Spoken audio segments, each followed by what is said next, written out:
88, la frecuencia de la familia hispana.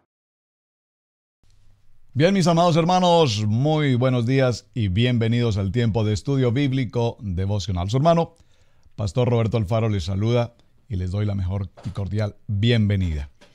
Estamos trabajando en esta semana con el libro de Levítico y tomamos el capítulo 16.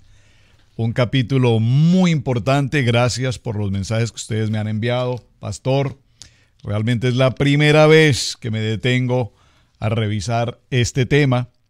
Estamos hablando de la semana comprendida para el Parashá a Yeremot y entendemos como el día de expiación, el tiempo de Yom Kippur. Yom Kippur es considerado uno de los días más solemnes y puedo decirlo más santo de todo el contexto del año.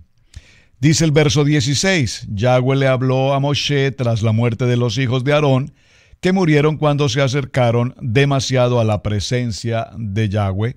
Y Yahweh le dijo a Moshe, dile a tu hermano Aarón que no puede entrar cuando quiera al santuario detrás de la cortina frente a la cubierta que hay sobre el arca, no vaya a ser que muera, porque yo aparezco en la nube sobre la cubierta. Únicamente así entrará Aarón al santuario con un toro de la manada para ofrenda por el pecado y un carnero para una ofrenda quemada. Estará vestido con una túnica sagrada de lino, con calzones de lino pegados a su cuerpo y estará ceñido con un cinturón de lino blanco y llevará un turbante de lino. Estas son las vestiduras sagradas. Bañará su cuerpo con agua y entonces se las pondrá. Y de la comunidad israelí tomará tomará dos chivos para ofrenda por el pecado y un carnero para ofrenda quemada. Aarón debe ofrecer su propio toro de ofrenda por el pecado para hacer expiación por él y por su familia. Aarón tomará los dos chivos y los pondrá delante de Yahweh a la entrada de la carpa de reunión. Y hará un sorteo por los dos chivos, uno marcado para Yahweh y el otro marcado para emisario. Observen en esta versión, estoy en una versión israelí, cómo nos narra aquí la palabra emisario. Aarón traerá el chivo designado por sorteo para Yahweh y lo presentará como ofrenda por el pecado, mientras que el chivo designado por el sorteo para emisario se dejará vivo delante de Yahweh para hacer expiación con él y enviarlo al desierto como emisario. Muy importante. Ahora ofrecerá entonces su toro de ofrenda por el pecado para hacer expiación por él y por su familia. Inmolará su toro de ofrenda por el pecado y tomará un incensario lleno de brasas encendidas sacadas del altar delante de Yahweh y 2 puñados de incienso aromático finamente molido y lo traerá detrás de la cortina. Echará el incienso en el fuego delante de Yahweh, de manera que la nube de incienso cubra la tapa que está sobre el arca de la alianza y para que no muera. Tomará un poco de la sangre del toro y la rociará, observen esta expresión, rociará la sangre, muy importante, rociará la sangre con su dedo sobre la cubierta por el lado oriental. Y por el frente de la cubierta rociará un poco de la sangre 7 veces. Y por el frente de la cubierta rociará un poco de la sangre 7 veces. Por favor, dígalo conmigo, 7 veces.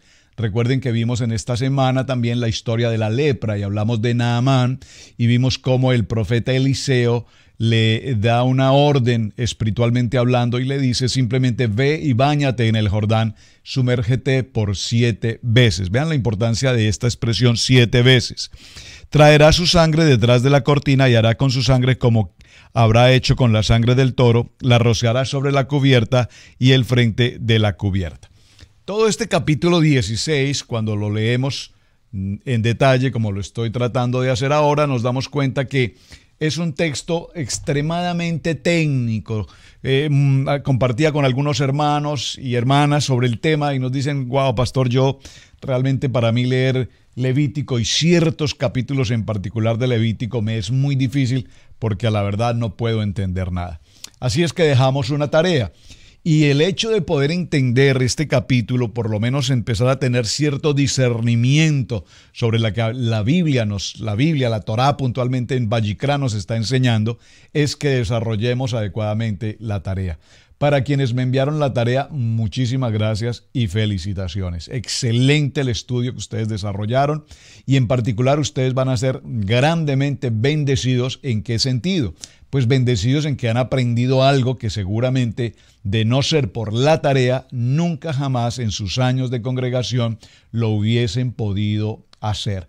Quienes se tomaron el tiempo de hacer la tarea, de investigar qué o quién es Azazel, entonces ahora estoy seguro que cuando desarrollemos el tema, usted dirá, wow, Dios, gracias, Padre, porque me has dado una revelación que no conocía por años y que apenas en este momento lo puedo entender. Muy bien, ¿qué es Azazel? Según el Talmud, Azazel es un compuesto aquí de dos palabras, Asa y Azael. Eran en principio, en el contexto del Talmud, dos ángeles que antes del diluvio pidieron permiso para vivir entre los hombres con apariencia humana, que no pecarían como los demás hombres. Sin embargo, cuando obtuvieron el permiso para hacerlo, entonces, ¿qué sucedió? Estos pecaron más que los hombres anteriores al diluvio. Aquí Rashi, un rabino muy importante sobre el tema, comenta que este es el punto precisamente del macho cabrío que es llamado Azazel, para implicar que lograba expiar pecados, entre ellos hechos inmorales como los de Asa y Azael. Sin embargo, en su comentario de Vayikra, Rashi dice que Azazel designa a una montaña severa y dura en un precipicio muy elevado, en Gur Aryeh, que está determinado, y Azazel es un vocablo compuesto por dos palabras, Az, que significa áspero, severo, y El, que significa fuerte, duro. La aparición de la zona Sayin en Azazel no modifica en nada el hecho de que se derive de Az y El, ya que en hebreo es usual que cuando un nombre se forma a partir de una o más raíces, el nombre formado casi siempre añade una letra de más por razones básicamente estéticas. De tal manera que dice que cuando está escrito que el animal fue enviado a Azazel, simplemente quiere decir que era enviado a un lugar agreste e inhóspito. Hay un midrash que hace referencia al tema. Recordemos que el midrash son comentarios de algunos contenidos de la Torá. Son comentarios, son apreciaciones que solamente los tenemos en cuenta a título de informarnos o de considerar un punto de vista en particular. Entonces, un midrash interpreta la palabra Azazel como a Satán o a Shet, un espíritu malo. Pero como más adelante vemos, nos daremos cuenta que esta expresión Azazel, que representaba sacrificios a los demonios, esta interpretación tiene que ser, por supuesto, muy cuestionada. Vamos a ver el porqué. Levítico 17:7 nos habla sobre el punto. En Levítico 16:9 dice, Aarón acercará el macho cabrío sobre el cual haya caído la suerte para Yahweh, haciendo ofrenda por el pecado. En este momento no fue degollado este macho cabrío, sino que fue designado para hacer una ofrenda por el pecado. En el verso 10, el macho cabrío sobre el cual haya caído la suerte para Azazel será presentado vivo delante de Yahweh para hacer expiación sobre él, para enviarlo a Azazel, al desierto. Según Rashi, es decir, que este cabro tenía que ser presentado vivo delante de Yahweh, implica que luego era enviado para morir. La idea es llevarlo a un precipicio y luego arrojarlo hacia abajo para que desaparezca. Recuerden que estamos hablando de la importancia de la expiación del pecado, es decir, que tipológicamente lo que hacía esta elección era llevarlo fuera a un lugar inhóspito, a una altura de montaña, de abismo, donde posteriormente era arrojado, y era la manera como entendíamos que el pecado salía. Los dos machos cabríos hablan de dos aspectos diferentes de la muerte del Mesías. La sangre de uno de ellos es llevada hasta el lugar santísimo y su cuerpo es quemado fuera del campamento. El otro es enviado al desierto. Al desierto, uno explica por el pecado, es decir, satisface la exigencia de justicia delante de Yahweh, que reclama la muerte del pecador. El otro lleva el pecado lejos para que sea apartado de los hijos de Israel. Entonces, resumamos, Azazel podría considerarse en principio un lugar, ya que dice que fue enviado a Azazel, podría considerarse como un lugar. Muchas personas también lo han considerado como el carnero de Azazel, un simbolismo de Satanás, debido a que en el libro de Enoc el nombre de Azazel está relacionado con ángeles caídos. Pero si analizamos bien este pasaje, por supuesto, es imposible que fuera así, ya que el carnero Azazel hace expiación por nuestros pecados. Y aquí obviamente tendríamos que hacer claridad que si tipológicamente tiene ese simbolismo de Hasatán, pues obviamente estaríamos en una situación de blasfemia. ¿Por qué? Porque evidentemente Satanás de ninguna manera pudo hacer expiación por nuestro pecado. Esto es extremadamente importante que lo tengamos presente. Voy a repetir esto para que haya claridad. Para algunos se entendía que Azazel tipológicamente representaba a Satanás. Pero si el carnero era llevado tipológicamente con el pecado y se hacía sacrificio con el carnero por el pecado de la humanidad, de ninguna manera podríamos entender que Satanás, repito, fue quien hizo expiación por el pecado de cada uno de nosotros. Entonces, en su etimología, Azaz, repito, muy importante que lo tengamos presente, significa fuerte y él significa poderoso. Se ha tomado entonces como siervo enviado fuera. Siervo enviado al desierto, siervo enviado al lugar inhóspito. En el sentido que tenía la ceremonia que era llevado al ser el macho cabrío a un lugar inhóspito en el desierto, cargado con los pecados, de tal manera que estos pecados fueran llevados fuera, alejados del pueblo. Era una manera, una forma de expiación. Expiación, recordemos que la palabra expiación que hemos venido considerando esta semana nos habla de cubrir el pecado, porque posteriormente en el pacto renovado a través de la sangre del Cordero hablamos de redención y entendimos por redención lavados por la sangre del Cordero. Así es que estos dos machos cabríos eran considerados en sí como una ofrenda. La gran proclamación del Mesías estaba en el ofrecimiento de los machos cabríos. Estos animales debían ser idénticos. Observen que aquí hay algo muy importante. Idénticos. Cuando nosotros entendemos la palabra idénticos, y permítame hacer un pequeño paréntesis al respecto, cuando tenemos, por ejemplo, el caso de los gemelos.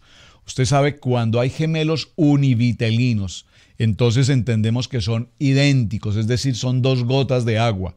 Son dos gotas de agua. Cuando les vemos físicamente, son tan idénticos que nos cuesta diferenciar el uno del otro. Básicamente, el papá, la mamá, tal vez incluso ni siquiera el papá, la mamá, tal vez es la única que como que tiene el sentir de cómo diferenciar a uno del otro, sea por la mirada, por la sonrisa, por el pestañeo, por cualquier detalle. Pero cuando nosotros los vemos, repito, son idénticos. Y he tenido la oportunidad a lo largo de los años de conocer parejas de hermanos, hombres y mujeres, gemelos univitelinos, idénticos. Y créame que muchos de ellos se cambiaban de lugar en sus trabajos y definitivamente quienes estábamos a su alrededor no encontrábamos diferencia uno del otro, a excepción de que de pronto le hiciésemos una pregunta sobre un tema y el que reemplazaba no estuviese enterado. ¿Por qué hago mención a esto? Porque aquí nos habla cómo estos animales debían ser idénticos. Pero observen que aunque fuesen idénticos en el sentido físico, cada uno de ellos tiene también a su vez su propia identidad. En el caso que estoy hablando de los gemelos, en el caso de los niños o niñas gemelos, idénticos, univitelinos, pues aunque son tan parecidos físicamente, cada uno de ellos tiene sus propias identidades desde el punto de vista dactiloscópico, es decir, desde el punto de vista de sus huellas. Sus huellas digitales no son, o sus huellas dactilares, mejor, perdón, las huellas dactilares no son las mismas, aunque sean idénticos. Cada uno de ellos va a tener su propia identidad. Esto es como si se trataren para un solo sacrificio. Una primera cosa que notamos muy interesante es que los dos carneros se echaban a la suerte. Levítico 16:8 nos habla de este punto, echaban suertes. También es muy importante tener presente que las vestiduras de Yeshua, recuerden que eso lo mencionamos ayer, cuando viene el proceso del Calvario, se echaban suertes, los soldados romanos echaron suertes con las vestiduras del Mesías. Esto fue para el tiempo del sacrificio. En el libro de los Salmos, en el Salmo 22, verso 18, dice la palabra, repartieron entre sí mis vestidos y sobre mi ropa echaron suertes. En el libro de Marcos, en el Evangelio de Marcos, en el capítulo 15, verso 24, cuando le hubieron crucificado, repartieron entre sí sus vestidos, echando suerte sobre ellos para ver qué se llevaría cada uno. ¿Por qué estoy mencionando estos textos? Porque como hemos mencionado también en los días anteriores, con todo el estudio que estamos realizando en el devocional de Levítico o Vallecra, nos daremos cuenta que todo el proceso de Levítico es una tipología, es decir, que todo cuanto se narra en Levítico va a tener una consecución, se va a repetir, se va a suceder en el tiempo del Mesías. Y aquí lo estamos viendo con absoluta claridad. Entonces, es necesario que tengamos presente todo este concepto. ¿Por qué? Porque cuando leemos Levítico sabemos que posteriormente, y lo veremos en los textos del Pacto Renovado, se dará cumplimiento a todo este texto, lo veremos y lo podemos entender y comprender mejor en el Nuevo Pacto o en el Pacto Renovado cuando hayamos identificado con claridad el libro de Levítico en el Antiguo Pacto. Ahora bien, es interesante notar que esta experiencia que estamos viviendo con los machos cabríos ahora tienen que ver, o por lo menos tienen mucha cercanía precisamente a lo que sucedió en el tiempo de Pesá. Por lo tanto, la pregunta es, ¿será esto una coincidencia? Cuando Yeshua iba a morir, también un hombre llamado Barrabás o Bar-Abba, hijo de Dios, sería soltado. Muy interesante, observen esto.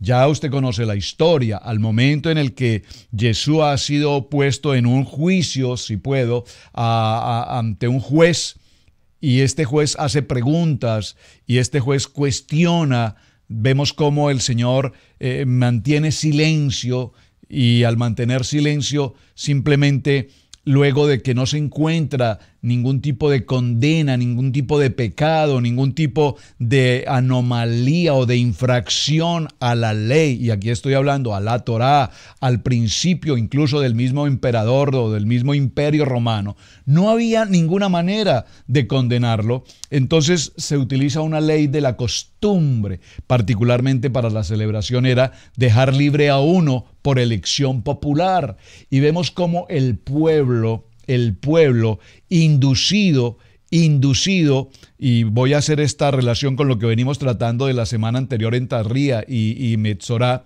la lepra. Observen cómo este tema de la lepra es tan impresionante, porque bastó que uno de los de la multitud dijera, ¿a quién ustedes deciden que sea libre? Y uno de los de la multitud dijo, Barrabás, e inmediatamente el pueblo, observen por favor, el pueblo emocionado, el pueblo contaminado, el pueblo seducido por la lepra, todos repiten a un solo grito, Barrabás, Barrabás, Barrabás. ¿Qué quiero significar con esto que estoy mencionando? Esto tiene que ver un poco con lo que vivimos en nuestros tiempos modernos cuando se hacen actividades de proclamaciones, marchas, asuntos sindicales en las empresas, paros de trabajadores. Basta que uno o dos promuevan hacer la huelga una huelga de hambre, una huelga laboral, y a esa huelga se suman unos cuantos y posteriormente se sumarán otros y seguidamente se sumarán incluso pueblos vecinos y posiblemente ciudades y un gran sinnúmero de gentes, y posiblemente todos están guiados por una emoción que parece ser justa, por supuesto. Pareciera ser que van caminando con un sentido lógico, con un sentido real. Pero vemos que aquí, en el caso que estoy mencionando del Mesías y Barrabás, pues cuando nosotros entendemos desde el punto de vista de la palabra, sabemos que se cometió un acto absolutamente de injusticia, podríamos decir, pero también entendemos que era un plan y un propósito del Padre. Entonces, de esta misma manera, vemos cómo Levítico capítulo 14, verso 4 al 7, el uso de los animales que estamos mencionando representaba ¿a quién? Al Mesías. Este mensaje se encuentra en el uso de las palomas durante el ritual de limpieza. Lo vimos cuando el tema de la lepra. ¿Recuerdan? En Levítico 4:7 dice: el sacerdote mandará luego que se tomen para él, que se purifiquen 2 avecillas limpias, por supuesto vivas, y había la madera de cedro y también había la grana el hisopo. Esto ya lo explicamos en algunos estudios anteriores. En esta ocasión vemos estos 2 animales idénticos, machos cabríos. El uno representando el pecado del pueblo, Azazel, y el otro para Yahweh, entregando su propia vida a través del derramamiento de sangre. Ustedes me enviaban en su tarea, en la respuesta que ustedes investigaron, gracias, de verdad estoy muy, muy agradecido, hermanos, hermanas, particularmente hermanas.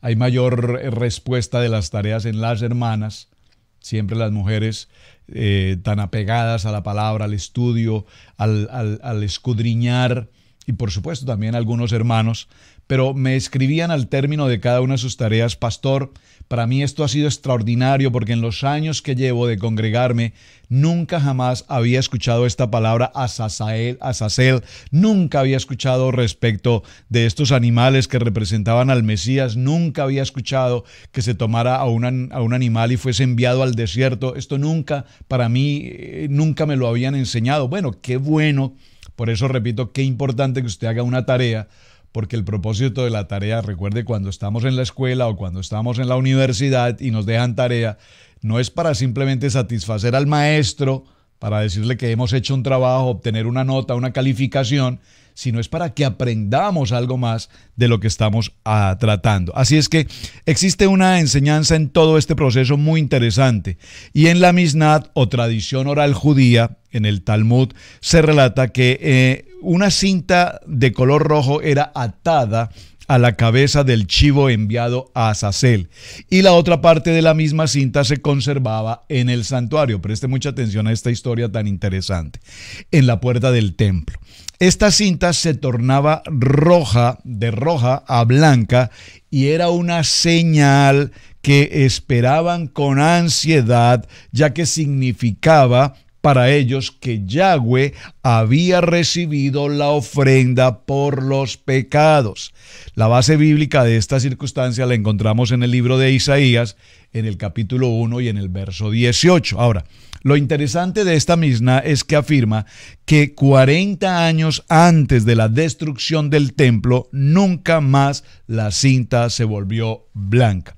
¿Te das cuenta entonces de esta relación muy importante? Aunque ellos no aceptaron a Yeshua como el Mesías y Salvador, después de su sacrificio, 40 años antes de la destrucción del templo, no fue aceptada ningún otro sacrificio para expiación de los pecados. Ahora, este tema todo junto, y nos tomamos estos minutos para hablar del mismo, es porque definitivamente necesitamos llegar al concepto de Yom Kippur, que también fue parte de la tarea y que para muchos de ustedes por primera vez desarrollando su tarea se encontraron con esta revelación en su corazón y dijeron: wow, pues esto no lo sabía.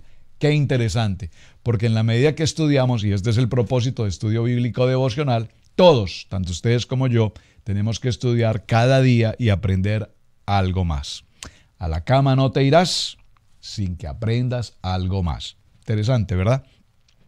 En el día de Yom Kippur, Levítico capítulo 16 nos habla del incensario de oro. Vamos a ver cómo aquí el sacerdote debe hacer expiación por sí mismo por sus pecados y debe presentar holocausto, olá, así hará reconciliación por sí mismo y por su casa. Siempre la ofrenda empezaba por el sacerdote, quien debía presentar su ofrenda, repito, para expiación de su pecado y también, por supuesto, para la expiación de su casa. En Levítico capítulo 16, verso 12, dice que después tomará un incensario lleno de brasas de fuego del altar delante de Yahweh y sus puños llenos del perfume aromático molido y lo llevará detrás del velo. Y pondrá el perfume sobre el fuego de Yahweh y la nube del perfume cubrirá el propiciatorio que está sobre el testimonio para que no muera. Cuando la nube del incienso cubre el propiciatorio, significa que el Eterno ha aceptado el sacrificio, es decir, hay vida, lo que significa entonces que el sacerdote no muere. Pero veamos a ver cómo nos narra esta historia el libro de Apocalipsis en el capítulo 8. Dice la palabra: cuando abrió el séptimo sello, se hizo silencio en el cielo como por media hora. Y vi a los ángeles que estaban de pie ante Dios y se les dieron 7 trompetas. Otro ángel vino entonces y se paró en el altar con un incensario de oro y se le dio mucho incienso para añadirlo a las oraciones de todos los santos sobre el altar de oro que estaba delante del trono. Y de la mano del ángel subió a la presencia de Dios del incienso con las oraciones de los santos. Observen, las oraciones de los santos suben a la presencia del Padre. Y el ángel tomó el incensario y lo llenó del fuego del altar. Observen que el fuego del altar, recordemos que cuando el sacerdote empezó el proceso de la ofrenda, dice la palabra que vino el fuego del cielo, el fuego de Dios, y encendió el altar. Y el ángel tomó el incensario y lo llenó del fuego del altar. Y el mismo texto nos narra en lo que vimos en los 2 o 3 estudios anteriores, cuando la muerte de los hijos del sacerdote, Nabiud y Abad, recordemos que el texto puntualmente dice, y ellos tomaron o presentaron fuego extraño. Y la conclusión a la que llegamos en aquel entonces, en aquel estudio tan interesante, es que estos 2 jóvenes sacerdotes murieron estricta y exclusivamente porque presentaron fuego extraño. Y aquí en Apocalipsis nos dice en el verso 5, capítulo 8, y el ángel tomó el incensario y lo llenó del fuego del altar. Observen que no nos dice que lo llenó de fuego extraño o que preparó su propio fuego o que tomó fuego de otro lugar distinto. No, lo tomó del altar y lo arrojó a la tierra y hubo truenos y voces y relámpagos y un terremoto. La maldad, mis amados hermanos, ha llegado al colmo y el humo del incensario ha sido rechazado, por lo tanto fue arrojado a la tierra. Arrojar los carbones encendidos aquí en este texto representa juicio. El libro de Ezequiel en el capítulo 10 nos habla diciendo, justo después de sellar los hombres que gemían por las abominaciones, se juzga a la ciudad.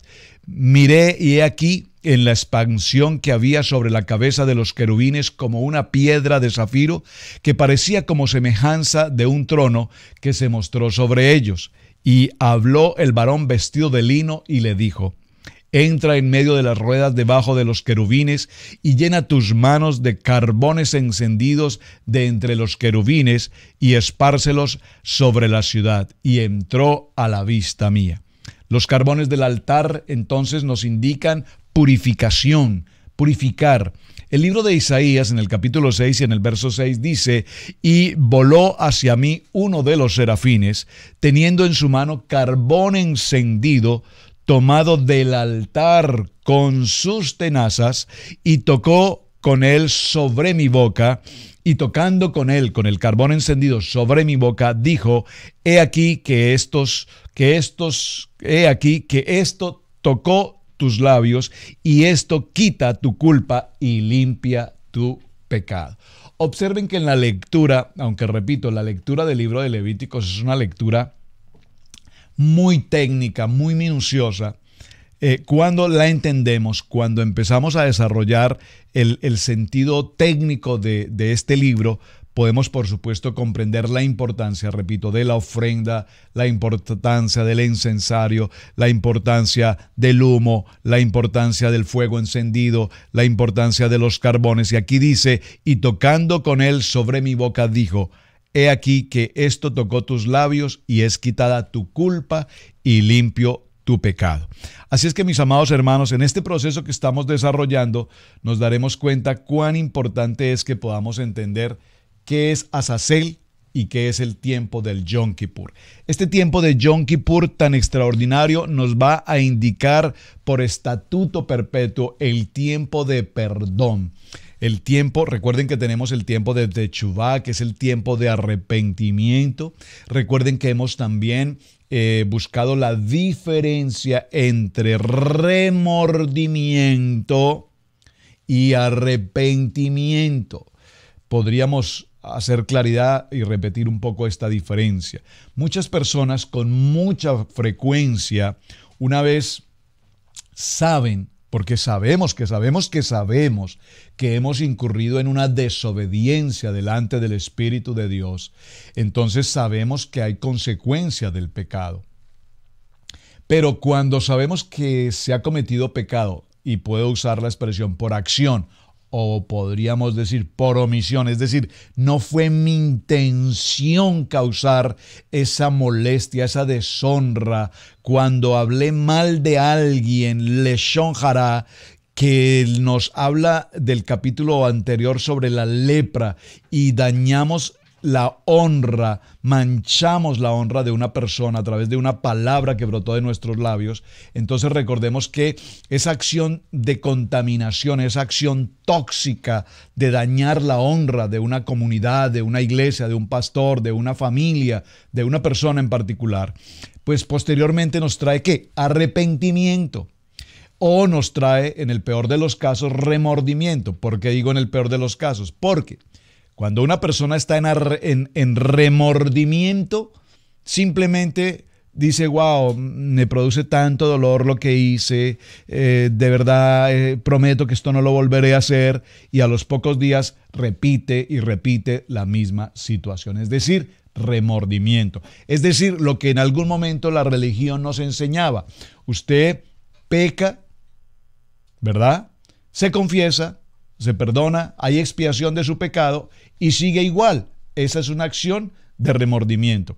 Pero cuando tenemos el tiempo de Teshuvá, el tiempo de remordimiento que se cubre y continúa, es diferente al tiempo de arrepentimiento. ¿Qué significa arrepentimiento? Que se hace un stop en algo que sucedió y nunca más volveremos a ser la vieja criatura, el viejo hombre contaminado o tóxico que pueda dañar, herir o lastimar la honra de nuestros semejantes.